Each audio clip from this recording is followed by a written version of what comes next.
Dan memang kalau kita lihat ulama mazhab yang 4 semua menyatakan bahwasanya musik itu hukumnya haram. Saya buka kitab-kitab fikih 4 mazhab, maka hampir semuanya mengharamkan. Fikih 4 mazhab hampir semuanya mengharamkan. Jadi mazhab Hanafi itu semua rata-rata bilang haram, mazhab Maliki haram. Dan yang paling topnya mengharamkan musik dan alat musik itu mazhab Syafi'i. Setan masuk lewat musik. Setan masuk lewat telinga, masuk ke dalam hati lewat musik. Maka lagu yang selalu kita dengar itu akan terngiang-ngiang terus di telinga. Pas kita mau tidur datang dia. Maka jangan dengarkan musik. Setelah dikatakan bahwa jumhur ulama mengharamkan musik, masih belum yakinkah? Jika belum yakin akan keharamannya, berikut saya bawakan pandangan ustadz-ustadz lain. Untuk yang pertama, kita simak pandangan dari Ustadz Firanda Andirja. Ustadz, apa hukum musik dalam Islam? Hukum musik hukumnya haram. Ya, hukumnya haram, dan ini ijma ulama. Semua mazhab, mazhab Syafi'i, mazhab Hambali, mazhab Maliki, mazhab Hanafi, semuanya mengatakan haram. Ya, dan saya sudah sampaikan dalam buku saya, ajaran mazhab Syafi'i yang ditinggalkan. Di antaranya yang tegas dalam hal ini adalah Imam Syafi'i sendiri. Ya, Imam Syafi'i mengatakan barang siapa yang mencuri alat musik tidak boleh dipotong tangannya. Kenapa? Karena mencuri alat musik sama seperti mencuri bir dan mencuri babi. Ya, mencuri yang haram tidak perlu dipotong tangannya. Kalau ada orang yang merusak alat musik, kata Imam Syafi'i juga tidak perlu disuruh bayar ganti rugi. Kenapa? Sama seperti dia menghancurkan khamar. Itu perkara yang haram. Ya. Dan seluruh ulama Syafi'i mengharamkan. Imam Ghazali, mau sebut ulama Syafi'i mana saja. Terutama saya sampaikan ini kenapa? Karena kita di Indonesia bermadzhab apa? Syafi'i. Ya. Bahkan Ibnu Hajar Al-Haytami dalam kitabnya Az-Zawajir an Iktirafil Kabair menyatakan bahwasanya bermain musik, mendengar musik ini semua termasuk dosa besar. Ini yang menyatakan ulama besar di mazhab Syafi'i. Ya repot sekarang sebagian orang, sebagian dai di tanah air kita menyuruh bermadzhab. Kalian harus bermadzhab, kalian harus bermadzhab. Begitu masalah musik dia lari dari mazhab. Beneran? Dia harus bermadzhab. Kalian mana mazhabnya tidak bermadzhab? Begitu masalah musik dia lepas semua mazhab. Ini hawa nafsu. Anda yang menyuruh bermadzhab, begitu masalah musik, Anda kenapa tinggalkan mazhab? Kalau Anda bilang menyuruh orang bermadzhab, Anda harus konsekuensi, komitmen. Maka dalam masalah musik juga ikut mazhab. Apalagi seluruh mazhab, 4 mazhab mengharamkan. Ustaz ada khilaf, benar setelah itu ada yang membolehkan seperti Ibnu Hazm, tapi Al-Andalusi dibantah oleh para ulama. Telah terjadi ijma sebelum dia mengatakan halal. Dia mengatakan halal kalau dia mendhaifkan hadis dalam Sahih Bukhari dan dia menyelisih para ahlul hadis. Seluruh ahlul hadis menyatakan hadisnya sahih. Dia menyatakan hadisnya apa? Dhaif ya. Ini kesalahan. Maka tidak boleh berdalil dengan kesalahan seorang ulama ya. Dan tidak usah kita bicara tentang masalah dalil, kita bicara tentang efek daripada musik. Coba sekarang musik ya. Orang kalau sering bermusik-musik, jarang dia baca Quran, jarang dia mau apa namanya? Ya. Apalagi dia semakin mendalami apa? Musik ya. Ini juga sholat tidak begitu tenang ya. Saya berbicara karena saya dulu pelaku, saya dulu main musik ya. Saya dulu ngeband, begitu ngeband azan saya berhenti, saya sholat. Tapi subhanallah, sholat tidak apa? Tidak tenang. Lagi musik mengantarkan kepada kebanyakan musik sekarang, musik yang maksiat. Nah, musik yang gambus-gambus kasidah-kasidah kurang enak didengar. Lebih enak yang rap, metal, pop, jazz, lebih enak-enak ya. Isinya apa? Perempuan. Isinya manja-manjaan, ya. Kau yang di sana, kau yang di sini, kau yang di sana, kau yang di sini. Orang jadi stres semua, pikirin cewek, pikirin macam-macam lah ya. Begitu kenyataannya. Coba ente kumpulkan album-album musik yang tentang Islam berapa? Sedikit dibandingkan musik-musik yang maksiat. Kebanyakan kaum muslimin yang mereka dengar musik gambus atau musik maksiat? Musik maksiat. Maka benar kalau kemudian ditutup pintu sekaligus, sekalian aja tutup pintu musik hukumnya apa? Haram. Ini memang haram. Para ulama tidak mengecualikan kecuali duf rebana. Ulama Syafi'i menyebutkan kecuali duf rebana itu pun dalam acara-acara seperti acara-acara ramai seperti walimah atau acara Idul Fitri, Idul Adha atau ada acara-acara baru boleh menggunakan apa? Duf ya. Yang kedua penjelasan dari Ustadz Yahya Badrus Salam. Pertama Pak, telah ada hadis-hadis yang menunjukkan haramnya musik. Pertama hadis riwayat Bukhari dalam sahihnya. Rasulullah SAW sabda, la yastahillanna aqwamun min ummati al-hira wal harira wal khamra wal ma'azif. Benar-benar akan ada dalam umat Islam ini orang-orang yang menganggap halal zina, sutra, arak dan alat-alat musik.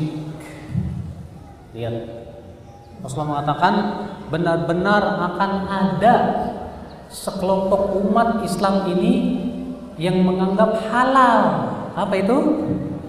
Zina, apalagi arak, sutra dan alat-alat musik. Berarti kalau dikatakan menganggap halal, berarti hukumnya apa? Haram. Hadis yang kedua diriwayatkan Ibnu Majah. Kata Rasulullah sabda, "Sayakunu ba'di khasfun wa qadfun wa maskhun." Qila wa mata ya Rasulullah? Qal idza dhaharatil ma'azif wal qainat. Akan ada nanti setelahku dalam umatku ini khasfun, tanah yang dimasukkan ke dalam bumi, wa qadfun, dilempari dengan batu, wa maskhun, dan orang-orang yang dirubah dengan menjadi binatang, baik rupanya ataupun akhlaknya. Ketika ditanya kepada Rasulullah, ya Rasulullah, kapan itu terjadi? Kata Rasulullah, apabila telah muncul alat-alat musik dan qainat. Qainat ini sebagian ulama mengatakan artinya biduanita.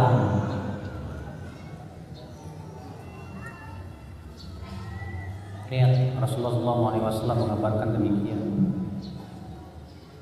Kemudian Pak, para ulama seluruhnya sepakat, imam yang 4, bahwa musik itu haram. Adapun yang diriwayatkan bahwa Imam Malik membolehkan gitar, sanadnya lemah. Bahwa penduduk Madinah membolehkan sebagian alat musik, tidak sahih setelah kita melihat sanad-sanadnya. Maka dari itu Pak, Rasulullah hanya mengizinkan rebana di saat perkawinan, di saat hari raya. Silakan. Waduh, Ustaz, dunia tanpa musik kayaknya sepi banget ya. Enggak sepi kok, kata siapa Mas? Al-Quran dong, Al-Quran Mas. Al-Quran tuh enak. Tahu nggak Pak? Ibnu Qayyim mengatakan tidak akan bertemu dua cinta dalam satu hati. Cinta Al-Quran dan cinta nyanyian. Siapa yang cinta Al-Quran, dia tidak akan suka nyanyian. Dan siapa yang suka nyanyian tidak akan cinta Al-Quran. Saya Pak di Cilengsi mendirikan sekolah tahfidz Al-Quran. Di antaranya untuk anak-anak umur 3 tahun sampai 6 tahun. Tahfidz Al-Quran. Subhanallah Pak, umur 3 sampai 6 tahun ini disebut dengan umur keemasan. Iya. Anak-anak kecil itu Pak dengan mudahnya menghafal Quran. Setelah kita ulang-ulang bacaan Al-Quran, hafal. Tapi ada satu anak susah banget Pak. Yang lainnya mudah. Satu anaknya susah banget. Untuk menghafal satu ayat susah. Akhirnya diselidiki. Oh rupanya sama ibunya dari awal sudah diajarin nyanyian. Jadi si anak ini di rumahnya kerjaannya nyanyi sama game. Itu rupanya yang menyebabkan dia susah hafal Quran. Ternyata Pak, secara kenyataan saja anak kecil kalau dia sudah cinta nyanyian dan game, susah ngapalin Quran, susah. Benar kata Ibnu Qayyim, tidak akan bertemu dua cinta dalam satu hati, cinta Al-Quran dan cinta nyanyian. Soalnya, maka kalau antum cinta Al-Quran, antum tidak akan cinta nyanyian. Kalau antum cinta nyanyian, antum tidak akan cinta Al-Quran. Sulit berpadu dua cinta tersebut Pak. Sekarang saya mau tanya sama antum, mau jadi ahli nyanyi apa ahli Al-Quran? Terserah. Mau jadi ahli nyanyi apa nyanyi Al-Quran? Dalam Al-Quran penyanyi itu Allah mengatakan apa? Wasyu'ara'u yattabi'uhumul ghawun. Para penyair itu hanyalah diikuti para ghawun. Para penyair itu hanyalah diikuti oleh orang-orang ghawun. Ghawun itu orang-orang sesat. Sekarang Pak, konser musik itu yang hadir siapa? Penuntut ilmu atau ulama atau orang-orang begitulah? Nggak mungkin ulama duduk di konser nyanyian, Pak. Pasti orang ketawa. Oh, masa ulama duduk di konser nyanyian? Nggak mungkin. Biasanya yang duduk di konser musik itu siapa, Pak? Ya gitu. Sorak-sorai, joget-joget dan yang lainnya. Isinya begitu, nggak layak buat orang yang beriman, nggak layak buat orang ulama, nggak layak para penuntut ilmu. Naam ya akhwat Islam, azakumullah. Tapi kan Ustadz ini musik Islami, Ustadz, musik Islami. Isinya kan pujian Allah dan yang lainnya. Akhi, antum sudah tahu bahwasanya musik itu haram. Allah mengatakan wala talbisul haqqo bil batil. Jangan mencampur adukan antara yang hak dengan yang batil. Jangan. Tapi Ustadz, kenapa ya Ustadz? Saya kalau mendengarkan musik Islam itu nangis ya Ustadz. Oh ya? Nangis? Sekarang dengerin Al-Quran nangis nggak? Enggak. Wah, musibah untuk itu. Dengar Al-Quran nggak nangis, dengar musik kok nangis. Salah, sangat salah. Harusnya kita itu dengar Al-Quran nangis. Allah mengatakan apa? Innamal mu'minuna alladzina idza dzukirallahu wajilat qulubuhum wa idza tuliyat 'alaihim zadatuhum imana. Sesungguhnya orang-orang beriman itu adalah orang-orang yang apabila disebut nama Allah takut hati mereka, dan apabila dibacakan ayat-ayatnya bertambah keimanannya. Harusnya begitu. Ini bertambah imannya pas dengar nyanyian, kan lucu Pak. Iman itu bertambah ketika mendengarkan ayat Al-Quran. Ya. Yang ketiga dari Ustadz Haris Abu Naufal. Ini perkara khilaf. Musik itu khilaf para ulama. Ibnu Hazm rahimahullah, beliau mengatakan hadis, la yakunanna min ummati yastahiluna hirra wal harir wal ma'azif. Bahwasanya akan ada nanti dari umatku yang mereka nanti akan menghalalkan zina, menghalalkan khamar, menghalalkan sutra, dan menghalalkan alat musik. Ini hadis didoifkan oleh Ibnu Hazm. Masya Allah, ini kelihatan bijak, kelihatan ilmiah. Dinukilkan pendapat para ulama Ibnu Hazm. Dan ternyata semuanya adalah hawa ayyuhal ikhwah. Semua adalah hawa. Semuanya adalah mengikuti dari keinginan hatinya. Coba kalau dia ingin benar-benar ingin memahami, mempelajari, kenapa Ibnu Hazm mendoifkan hadis ini? Pertama, hadis ini diriwayatkan oleh Bukhari dalam sahihnya. Di antara sebab yang didoifkan oleh Ibnu Hazm, Imam Bukhari menyebutkan qala Ammar dengan sighah at-ta'liq. Jadi sighah ta'liq itu misalnya Bukhari berkata qala ya Malik rahimahullah kada wa kada. Kemudian dibawa hadis Rasulullah. Imam Bukhari kan tidak bertemu dengan Imam Malik kan. Ada syekh dan syekhnya baru sampai kepada Imam Malik. Berarti hadis ini terputus, munqati namanya, terputus. Nah begitu juga tentang hadis musik. Di situ Imam Bukhari menyebutkan qala. Kata Ibnu Hazm, ini menjadi sebab dhaif. Tunggu dulu Mas. Kalau seandainya Ibnu Hazm tahu kalau Ammar ini adalah gurunya Bukhari, kalau kita membaca terjemah dari guru-guru Bukhari, inilah termasuk dari guru Bukhari. Dan ketika Bukhari mengatakan dengan qala, tidak menyebutkan telah mengkhabarkan kepada saya telah mendengar dari guru saya, ya, ini tidak memudaratkan hadis, karena itulah gurunya sendiri telah berkata, guru saya, dia mengatakan qala Ammar. Ammar itu gurunya, kan berarti yuhmal ila sima, itu dibawa kepada Bukhari memang langsung mendengar, tapi boleh menggunakan kalimat qala. Ini satu hal. Hal yang kedua, Ibnu Hazm mendhaifkan hadis tersebut karena di situ rawi ragu pendapat yang sahabat Rasulullah yang meriwayatkan dari Rasulullah itu terjadi keraguan. Ya, A atau kasih B. Jadi ragu sahabatnya siapa? A atau kasih B. Dan menurut kaidah ilmu hadis tidak diketahui sahabat itu tidak memudaratkan hadis. Apakah hadis ini dari Abu Hurairah, apakah dari Bilal bin Abi Rabah, apakah dari Amr bin Yasir, apakah dari Abdullah bin Mas'ud, apakah dari Abdullah bin Abbas, nggak dipermasalahkan karena semua para sahabat itu apa? Udul. Bisa difahami? Bisa difahami? Jadi secara kaidah ilmu hadis tidak ada hujah sedikit pun Ibnu Hazm mendhaifkan hadis dalam Sahih Bukhari. Lah apa Anda hujah Anda? Ketika Anda ditanya oleh Allah, kenapa kamu mendhaifkan hadis? Ibnu Hazm mendhaifkan. Sementara secara kaidah ilmu hadis, Ibnu Hazm tidak punya hak mendhaifkan hadis ini. Bisa difahami?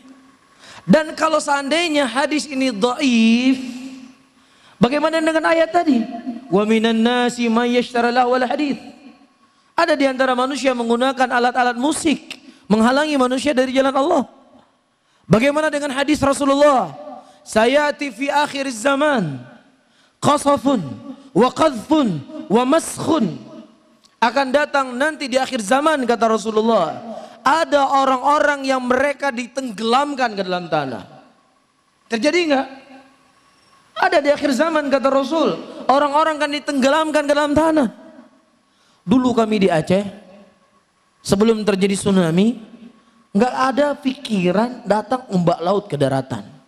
Nggak ada pikiran. Setelah terjadi tsunami, akhirnya banyak masyarakat Aceh cari rumah yang jauh dari laut.